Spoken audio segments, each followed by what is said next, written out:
Welcome to Off Watch, a podcast by The Ocean Race. Every team in the Ocean Race has got its unique personality.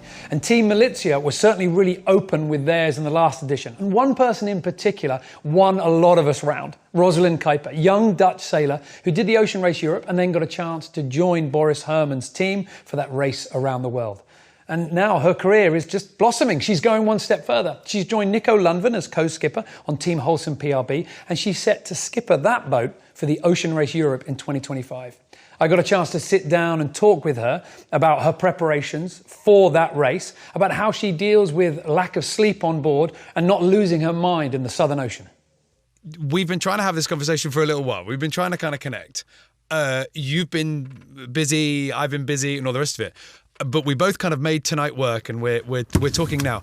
It seems like you've put a lot more effort into talking than I have, because where on earth are you? Or should I say, why are you in your car? Yeah, it's a good question. At the moment, I'm in Port-la-Forêt in France, and I'm in my beautiful tiny camper van. I can show you around. Isn't it cute? It's not bigger than a normal car. That's nice. But it is.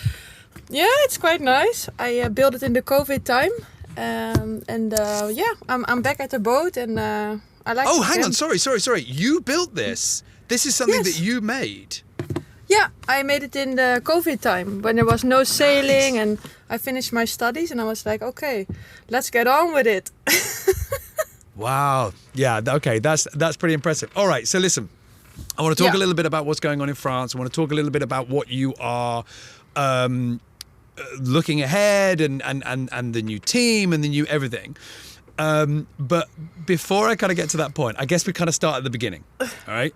Yes, and let's start at the beginning. Everybody's sailing story is always, I was a little one. I jumped into an Optimist. I went sailing here. I went sailing there. But I guess the big question for you is not where you started sailing, in some little lake near Scheveningen and a little oppie and little summer camps. But when did you love it? When did you fall in love with sailing? Because a lot of people do a bit of sailing and then they stop, but you still seem to have that passion that a lot of, if you don't mind me saying, a lot of young people have. So when did you really fall hard for this sport? Oh, it's a good question, and it's a good start. Yeah, actually, it was not long time ago. I think 10 years ago, I decided after my studies to take a break, a gap year, and I went to Australia backpacking. And I was there by myself, traveling the East Coast. And I noticed every place I just went into harbors and I looked at boats, and I was just so curious what was going on. And when I reached the Whitsunday Islands, I met a guy called Peter, and Peter was taking care of a boat of an owner, and he lived very close to the harbor with his dad. His dad was 90 years old, and both of the men, they sailed a couple of times around the world. And I found a job as a deckhand, and I worked on the boat in change for just a house and living. And the dad, he didn't sail for 5 years, and he said, Peter, I know I'm gonna die soon because I have cancer, and I like to go one more time to the Whitsundays, and I like to sail with you and with Rosie. And so we prepared the boat for weeks, and the boat was perfectly ready, and we brought his dad on the boat, and we went out sailing for 3 days. And at that moment we were sailing on the Whitsundays, and the guys, they said, okay, let's go into a harbor and find a place where to rest for the night. And I said, no, let me continue. I enjoy it so much. Let me continue. And I sail overnight. And then, trust me, I know what I'm doing. And I had no clue. I just loved to be on that boat. And when I was sailing, I think it was 1 o'clock when the guys went to bed. It was 3 o'clock in the night. And I saw all these stars and the warm breeze from the Australian summer. And a kind of fire started inside of me, and I was like, this is what makes my heart beat, and this is what I want to do. And for me, it started over there. And how much of your life does it take up now? You've been around the world with the Ocean Race. Ocean Race Europe. I mean, that's not even about the things that are coming up, but you seem like your life is this sailing adventure. Yes, my life is this sailing adventure, and for me it started by then because I felt what it did to me, and I just knew this is really what I want to do. And of course, at the moment I'm sailing full time, and I feel so happy when I'm on the water, and I feel so happy when I can explore new things and when I can push boundaries. And I still feel now when I'm in my little camper van, very close to the ocean, I can see it from here, I feel so alive, you know. So I wish to be nowhere else than just here and knowing that we're going sailing tomorrow again. So right, I found what I love. Yeah, exactly. And a lot of people search a lot of time for it, and it's clear that you really are passionate about it. So let's talk about what you're doing now, because I feel like we're going to kind of jump around because there's so much that I want to ask you. Parking for the moment. The first time that I think we crossed parking for a moment, the first time that we crossed paths, which would be the first Ocean Race Europe when you were on Axonabel. Yes. Yes, and of course, correct. Yeah. Sailing with Will Harris, like a lot of things. But just putting that to one side for the moment. Parking the Ocean Race, which obviously you did with Team Malizia. When you say you're about to go sailing tomorrow, I feel like we're gonna leave a lot of people behind here, because a lot of people will think I'm talking to Rosalin Kuiper from Team Malizia, but I'm not talking to someone from Team Malizia. Now you're talking to Rosalin Kuiper from Team Holcim-PRB. So fill me in there, because that's a switch. To Team What's happened? Holcim-PRB. Yeah. Exactly. So, I did the Ocean Race Europe on Axonobel in 2020, I think. Then I did the Ocean Race last year on board Team Malizia with skipper Boris Herman, German. And after the Ocean Race around the world, Team Holcim-PRB, so our direct concurrent, they approached me and they offered me the job as a skipper for this team for the Ocean Race Europe in 2025. So that's where I'm now. It seems like you were in Team Malizia. Obviously, you were really happy in Team Malizia. It was a team that I think was really bonded together and seemed to be very, I'm sure every team was very kind of like, loyal and everything, but you guys seem to really celebrate your team together. So what was it like turning around to those sailors? We did celebrate life together. Right, exactly. And all those adventures and those massive highs and lows. But you had to turn around and say, look, I've had this offer. Can you talk about that moment? Because that can't have been easy. Well, yes. Yeah. I will explain to you. And the truth is, I'm almost every day in contact with Boris. And I speak to Will Harris every week. And when I'm here, I catch up with the guys because they are my mates and they're my friends. And I didn't turn around and turn my back on them. No, I discussed everything so openly. And I said, hey, guys, what happened to me? Team Holcim-PRB approached me with this and this opportunity. And I discussed it openly with Boris and with Holly, the team manager of Team Malizia. And they said, Rosie, this must be so difficult for you because we know you and you love it here. But they said, you can't refuse this offer. So we are fully supporting you to take on this role. And they know what my ambition is. And they know I really like to make an impact in the sailing world as well and bring more diversity. And they said, this is the biggest offer you can get. And we can't offer you this position in the next year in our team. So they said, go for it, and we support you fully. And they said, you can always come back. You can always come sailing on our boat and come back in the team, and we support you. So I think that's the most support you can get from a sailing team, and what you can get from your friends, and they feel like family, So I feel what I'm doing now, we do it together because I feel so supported. And it's, that team, you're going to have a lot of things that link you guys together. Your experience, obviously, the Ocean Race. But I mean, one of the things is, on paper, in the record books, you guys, Team Malizia, you bunch of sailors are the fastest 24-hour record. I mean, you got the biggest number of miles covered in 24 hours. But when you say that, you think, oh, that's pretty good. That was, the breeze was blowing and the boats were fast. But it's incredible that it all just lined up so that you were in a race from A to B. And it just so happened that sailing from A to B was the fastest possible way you could sail. I wonder whether that moment lives as loudly in your mind as it does in us fans. Yes, for us it was a super special moment, and it is. I mean, breaking a monohull record and being the fastest boat on the planet, I think that's incredible. And there are many teams who are going to America to wait for a right time slot to cross the ocean and try to hit the record.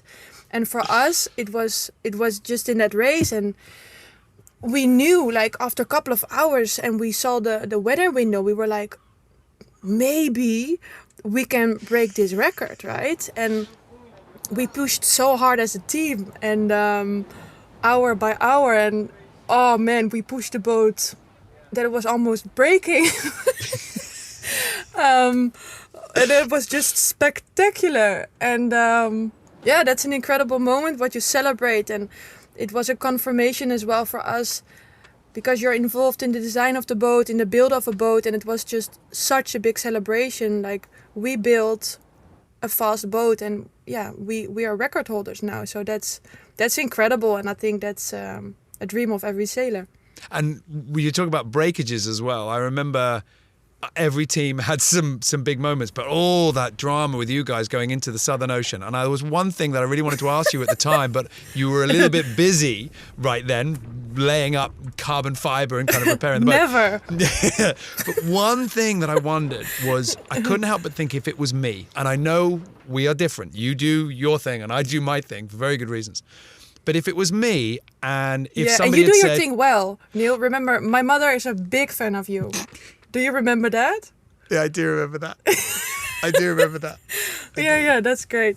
Okay. Yeah. But thanks.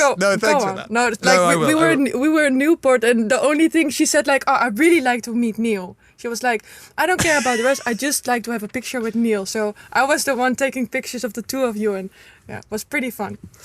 Anyway, sorry, Neil. That was good. No, it's fine. Go ahead.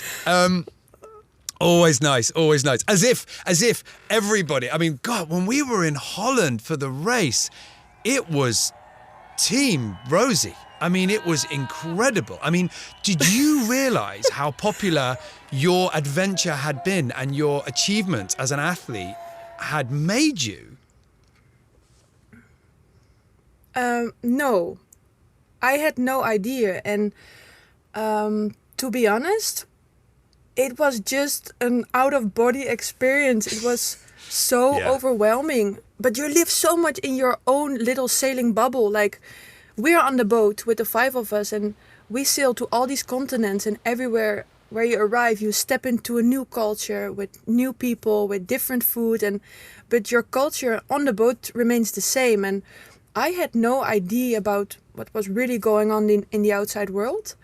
But when we arrived in The Hague, it was, it was fireworks. It was so cool to have the Dutch Queen and the Dutch King on the boat, and have all my friends and family and a lot of Dutch fans cheering on the shore. And that was enormous.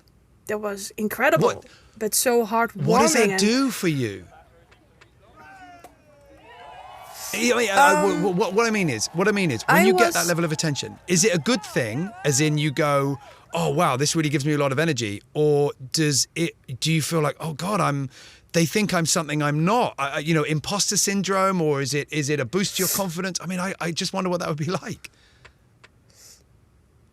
Yeah, like, I think a bit of both. Like, first of all, I was so proud and happy that I saw so many people that I know, like my friends and family. And I think when you choose to take this path to be a professional sailor, and you try to push boundaries, there's a lot of things you leave behind. So I can't be on celebrations or parties, babies that are born, or funerals, and I choose to live this life. And for me it was very emotional that I saw everyone that I loved, that I was like, they, despite the fact that I'm not there always for them physically, they're here for me, and they support me in what I do. And for me, that was for me the biggest achievement of the whole race, to be honest, to see that these people are still, supporting me. So that was, super heartwarming. I felt like fulfilled, like I'm done, and I knew I had to do another leg, but for me that was the milestone. And and on the other hand forward- as well, Go on. there's so much attention and publicity around it that you're like, oh wow, guys, I'm just an ordinary girl who is living a dream, and I'm just a normal person, But I think in the end I just did what I felt was good, and I enjoyed every moment of being there, and I still get energy from it. And going forward, you're going to be in that position again, because I think this is probably a reasonable chance to sort of, it is a bit of a whirlwind. I mean, I'm trying to get my head around you and where you are at the moment and everything you're doing, but obviously Team Holcim-PRB, Nico Lundven with you, you've got the Vendée Globe, you're preparing the boat, you're working on the boat, you're developing the systems.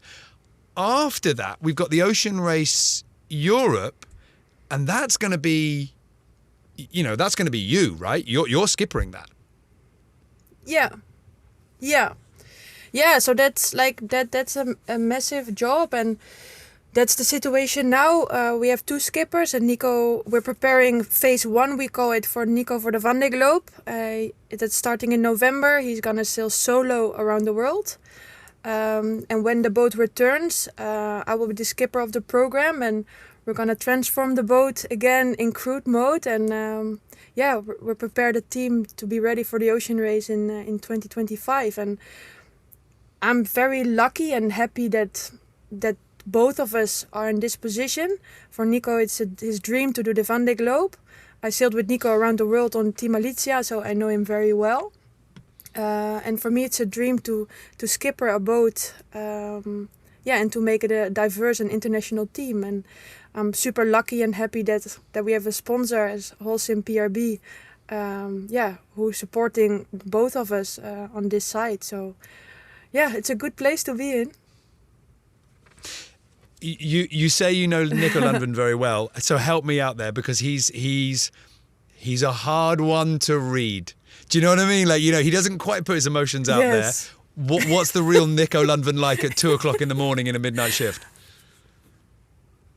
Yeah, he's the same as at 6:00 in the afternoon. So Nico is a stable rock. Like, when he has 3 kids, and he lives in Port-la-Forêt, so very close to the boat. He has 3 kids and a very busy life at home, and when he goes sailing, he says like, oh, finally I can relax and I can sleep a bit more. But he is just super focused on the job, very professional, very good sailor, and just very stable in emotion, Like, a bomb can explode and he will just respond very calm. And I'm totally the opposite, of course, but it's just, that's Nico, But in the end, you just know he gets the job done, and he's very good in what he does. So it's cool to work together. So at the moment, like you say, this phase is all about Nico, or at least it's all about the Vendée Globe, you guys working together.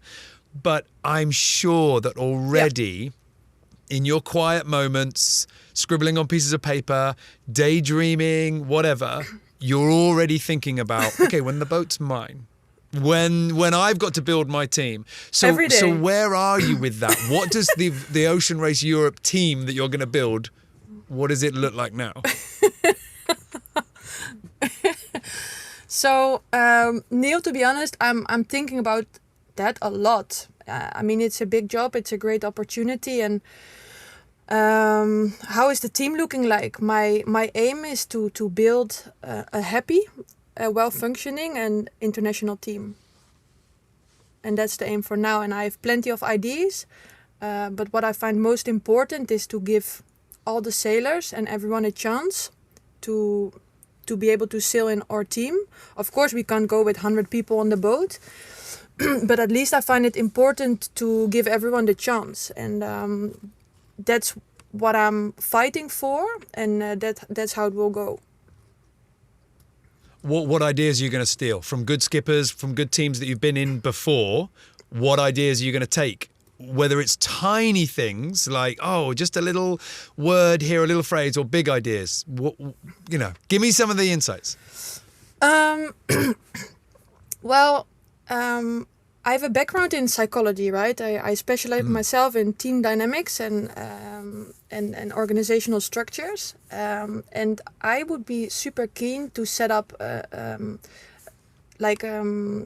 do you say it, a self-functioning team, like from itself. Yep. So I don't like a hierarchy. And I like to have like a flat structure. And that's my aim, to bring people together with a good vibe, with a good spirit, who are super keen, put in a lot of effort. You don't have to be the best sailor in the world. No, I prefer actually someone who is super keen to learn, and that we can operate all on the same level. And I like to be the skipper who is empowering the people around him. And that's something that I take from Boris Herman, from Team Malizia. That's the thing that he did. He empowered every single person in the sailing team, but in the short team as well, around him to be the best version of him or herself. And I think the basis of that type of leadership is to really care about people and really truly caring about the people around you. And that's something I take and I like to bring into my own team as well. What are the parts of being the skipper, being the leader, that you are not looking forward to?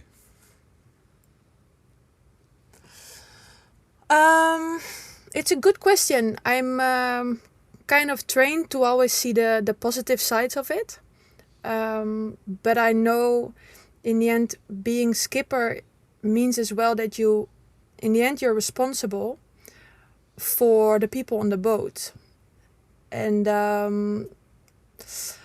I think that's a part what I should take into account very carefully. And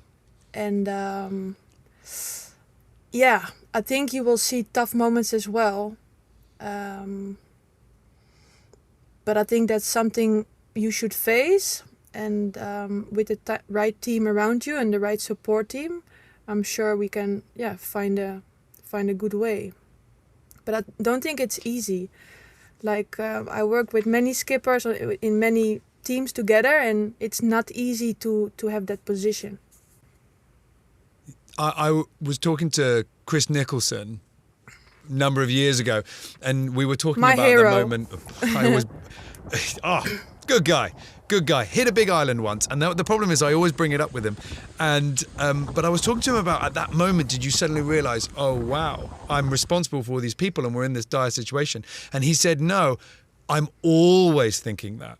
Long before you get into a crash, long before something breaks, long before something, he's always thinking that. And I imagine that must be very tiring. And for a lot of people, actually, I don't want to be skipper. You know, it's not a responsibility I want. So is this you trying it out? Or do you think you're like, no, I want this. I think I can do this well. I think I can relish this. Yes. I think I can do this. I know I can do this. And otherwise I wouldn't have done it, because it's such a big job. And it's a big role. And if you're not sure about yourself and about your skills as a sailor and as a leader, you should never step into this role. So I know I'm going to do this, and we will bring it to a good end. Let's talk about the boat then. Let's talk about the IMOCA, Holcim-PRB, Team Malizia. If you saw both of them on the water, one is very down, one is very up, one is quite bulbous, one is not. There's some big differences there. Have you found that quite different, just waking up and reaching for something and, oh, hang on, no, we don't have that on this boat?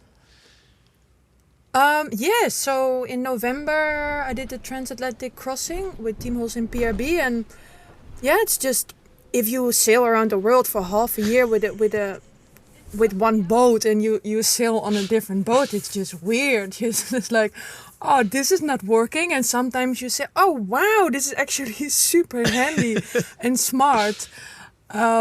It's like, it's both a 60-foot IMOCA, but it's a totally different from the inside, and it has totally different behavior in terms of sailing. And it's very cool to explore.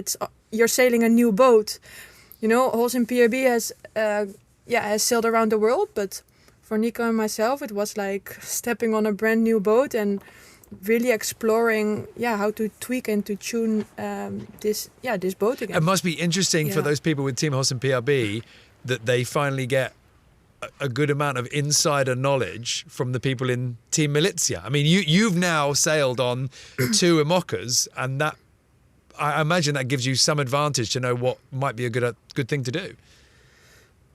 Yeah, and I think especially when you do longer offshores, when you sail more than 10 or 15 days, you really get you have a life on board, right? And things need to be really efficient, so much more efficient than when you're only sailing 2 days. Then you can go around a bit. But when it's really your house for a longer term, it should be super efficient. And I think for sure you bring knowledge from the other boat, and you try to make the boat better and better. I actually do remember when I stepped on Team Holcim-PRB, I was like, wow, I felt like I'm exploring a secret. I was like, these guys and these girls, they worked as hard as we did on Team Malizia to make this boat as good as possible. And look what they made here, and look how they built that, and so efficient and so light. And I was like, I'm like opening a beautiful box with so many secrets and things. And that was super cool. I imagine it's quite tempting to sort of phone up Boris and go, Boris, oh my God, you wouldn't believe it. Yeah. It's much better than yours. Yeah. Exactly, but that's the line I draw. Like, I am friends, and I'm good friends, but I will never ever, because it's the boat of Nico and myself now, and you know I'm pushing Nico, and I really support him big time to do the Vendée Globe and do so well. So I will never tell secrets to other boats. Never. Of course. No, never. No, of course. And I know the loyalties and the culture and everything else. You talked about the boat being your home when you're offshore. And I think for a lot of people who have done maybe one night offshore, you get some sense of it. But for a week, 2 weeks, a month, and, you know, for the race as a whole, you know, all that time. So let me put you on that boat. What do you do to keep your sanity in check as the hours and the days tick by? I don't know the word sanity, to be honest, Neil. Okay, so how would I explain the word sanity is simple enough. Okay, so if you lost your sanity on an IMOCA, you would probably paint your face, go crazy, speak funny word, grow a beard down to here. You might maybe eat one of your crew members. You would go insane. Okay, it's a good question. So, for me, my bunk was a special place, and it was really the place where I could, retract myself a bit from the group, and I listened to a lot of music. Actually, I listened to one playlist. It's on Spotify, and it's called Jazz Vibes. And I actually I did a hypnosis. Yeah, no, it's jazz vibes. Right, it's quite chill. There's like no singing. But I did this is a story, Neil. I used to have a sleeping disorder, right? No, like really, this was an Exxon Mobil. When I was with Chris Nicholson, I did sleepwalking quite a lot. And Chris Nicholson said to me, Rosie, if you want to make it into professional sailing, seriously, you need to handle this sleepwalking thing. Because I was sometimes in deliveries, I was just waking up, screaming, and then coming on deck in my pajamas. And then I remember with Nikolai Siested behind the wheel, I said to him, there is a big tanker ship coming towards us. We need to change course now. And he said, what? We were in Denmark. He said, what? And he ran down the computer and he said, Rosie, there is no tanker ship. I said, there is a tanker ship really coming. We need to change now. And then he said, you are sleeping. And at that point, I woke up and I was like, meow, meow, meow. So this was kind of a big problem for me. So I Sounds went like into, a big problem for everybody. No, like I went into training in hypnosis training, and actually I turned the thing around. So I do my sleeping hypnosis now with this music playlist, and I know after 24 seconds with this and this tune I fall asleep. And you can really drop a bomb. But actually this is a bit on the weird side, because you can drop a bomb, like all the alarms can go off and I'm still sleeping like a little baby. So but I sleep very well. Like maybe that's why I'm always happy on the boat. And then Nico, I was sorry for all the chat, but Nico was opposite from me. And when he had to wake me up, he really had to shake my legs and to like squeeze my feet, and it was like a big trouble to wake me up. But I don't know how we came to this. Yeah. So you asked how I. Sorry. I don't know how what I asked. kind of relax on I the don't know boat, what I right? Yeah. Yes. You said something about sanity. Salinity? No, sanity. I don't know. But for me, it's the sleeping It's the sleeping hypnosis. What I do every time that I sleep. And just chill in the bunk and read some messages, send an email to my family, and just have some me time. Yeah. I love this. I love this fact that actually, in a good way and a bad way, you guys can contact the shore. I know there are lots of rules and they're very sensible about keeping the sailing pure. So you can't, hey guys, you've been looking at the tracker, which way should I go? Which way should I go? But you can kind of reach out to people. But I wonder, is that actually a good thing? Because sometimes I imagine that there's stresses on the shore where somebody's ill or somebody's upset about something and you think, I don't want to deal with this right now. I'm just trying to work out whether we should appeal to the J2. Yeah. Is it a good thing being in contact or not? So what I did, I made rules with my family. So I shared with no one that I had internet and that I had WhatsApp. And I made rules with my family. So my mother sent me an email on Monday. My sister on Tuesday. My father on Wednesday. And my brother on Thursday. And my boyfriend, he sent me an email every second day, I guess. But exactly at 6 o'clock UTC, I received those emails. And I told them I probably can't reply, but I read them, and for me it was like reading a book, because they told me about their daily life, the things in their mind, and actually I had such good contact with my family that when I returned back on the shore, they said, "Oh, I miss it to send you an email and to clear my mind." It was like a diary, and for me that was working super well, because then you have clear expectations, and if you're just chatting all the time, if someone is responding too late, you can get upset, like, oh, someone forgot about me, or and in this way it was just super clear. and I can imagine as well, you'd get worried. I never received an email from you, Neil. Hey, no, I was going to mention, well, how could I email you? It's just, listen, just look, watch on the tracker. But I remember we did a show one day, and we explained a little bit about what you were doing on the boat that day. You were working really hard. Some great footage came in from the OBR, and we're like, yeah. And we kind of examined what you were doing. And I wondered whether your friend, your mom, your someone, boyfriend, dad, whatever, someone messaged you and said, hey, you were a bit of a feature of the show. And then you sent me a WhatsApp saying, let me know if you want to know what's going on the boat and all the rest of it. And I thought, I wonder whether you've seen the show. Oh, you were featured in the show. And then you messaged me back, went, yeah, Did I send that to you? And I thought, it's kind of weird that you, yeah. Oh, no, I know. It was my mother. Like, she's Inspector Gadget and she watches everything. So then she's briefing me like this and this happened. No, I loved it. I love the fact that we made this you know, this thing for the fans, and you're all the way out there on the other side of the world, and you're like, oh yeah, cheers. Apparently you said good things about me, you know, thanks. I was like, oh, that's quite nice, you know. Yo, thanks. Yeah, it's quite fun. I think it must be difficult then a couple of years ago, but to be honest, Neil, I've almost only sailed on boats with furling front sails and with internet on the boat. And I think that says something about my generation and maybe how young I am. Because if you ask this to Chris Nicholson, he's like, wow, 80% of his sailing career was totally different, you know?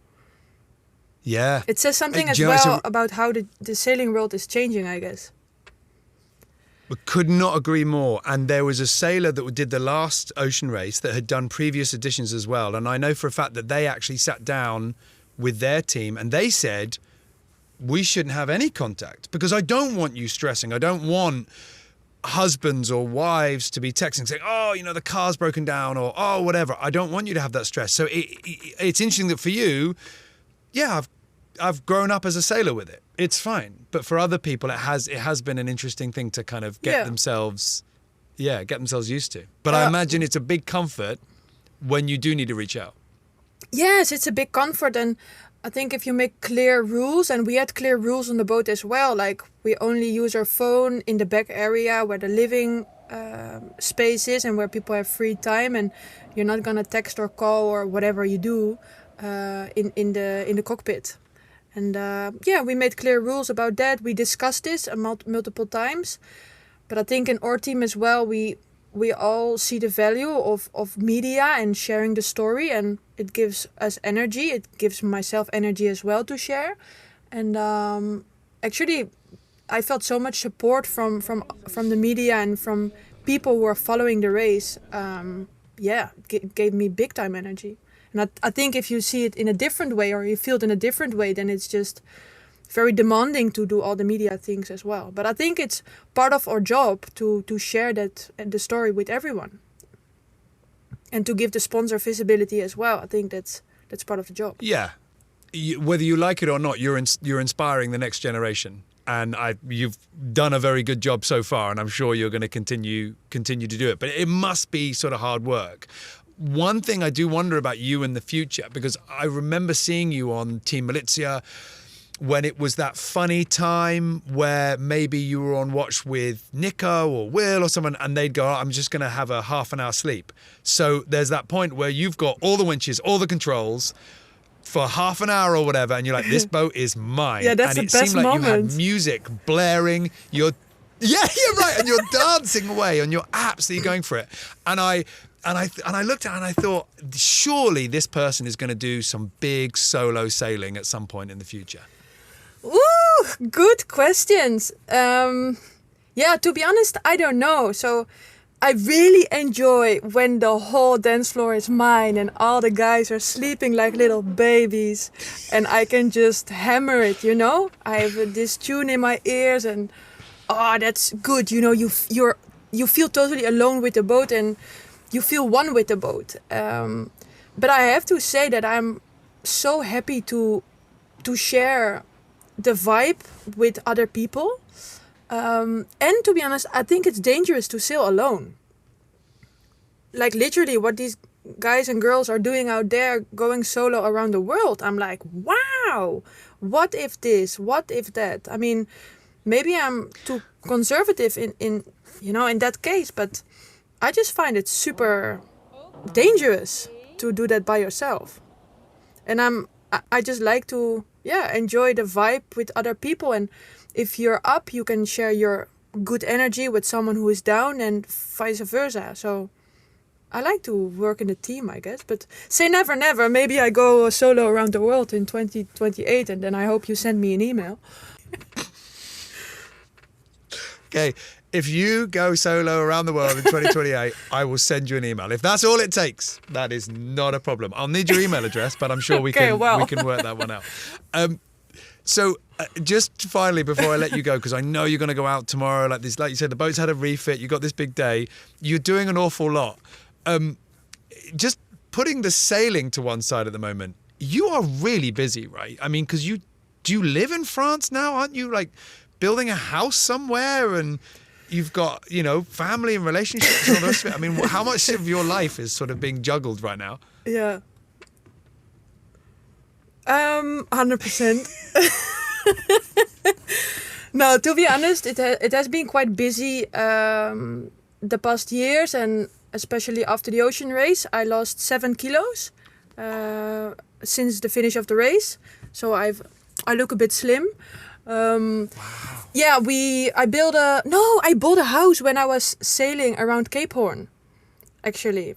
There was a funny story as well. So we used to live in Amsterdam, and we were looking for a bit more quiet place. And my boyfriend, he sent me some screenshot of a house, and he said, maybe this is something for us. And I just fell on my head, actually, and I had a big concussion.